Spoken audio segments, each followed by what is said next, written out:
Сәлем достар, бүгін сіздер сатып алып жүрген пиццадан ешқандай да айырмашылығы жоқ. Үй жағдайында пицца дайындайтын боламыз. Алдымен қамырын жасау үшін онда осылай жасап алыңыздар. Кейін ортасына суымызды, 1 шай қасық тұз, қант және де балғын ашытқымызды салып, бір араластырып жіберіңіздер. Одан кейін сұйық майымызды құйып, тағы да жақсылап араластырамыз. Тұзы, қанты жақсылап бір-бірімен араласқаннан кейін осылай жан-жағынан ұндарды да араластырып, бастапқы кезде қасықтың, одан кейін қолдың көмегімен қамыр жасаймыз.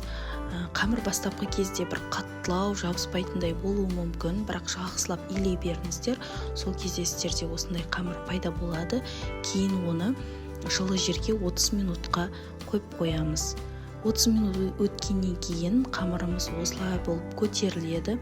Оны бірдей 2 бөлікке бөліп, таразының немесе көз мөлшерімен де бола береді.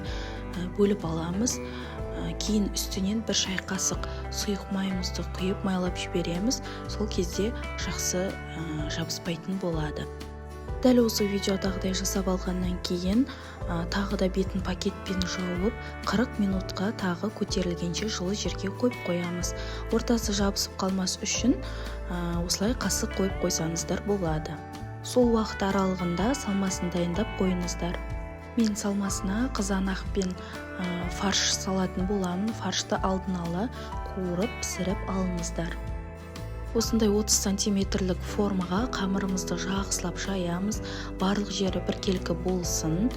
Осындай жұқалай етіп жайып алғаннан кейін менде соусына бұл жерде 1,5 ас қасық кетчуп пен майонезді қолдандым. Екеуін жақсылап араластырып, барлығына жететіндей етіп молынан жағып шығыңыздар.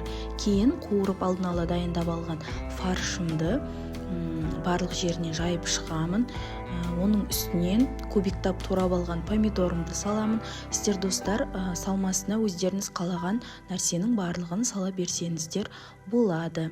Мен алдымен осылай салмасын салып аламын. Кейін оны пеште 5 минут пісіргеннен кейін барып, үстіне сырды саламын. Сонда жалпы 7 минуттың ішінде менде пицца пісіп шығады.